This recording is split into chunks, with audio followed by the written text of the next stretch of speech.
Planting and spraying season is upon us, and as you plan for irrigating your crops, you need to consider what you're asking of your center pivot. Reinke suggests focusing on system preventative maintenance rather than waiting to need repairs when a failure occurs. Always follow the instructions in the maintenance section of the owner's manual for your Reinke product to ensure system reliability and longevity. Reinke has put together a brief pre-season inspection checklist to help achieve peak performance of your irrigation system. Look for any structural or electrical hazards.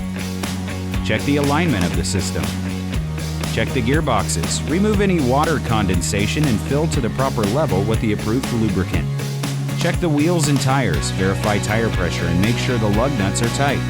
Inspect the boots, clamps, gaskets, low-pressure drains, and all the components associated with the sprinklers, including goosenecks, drops, regulators, and sprinkler devices.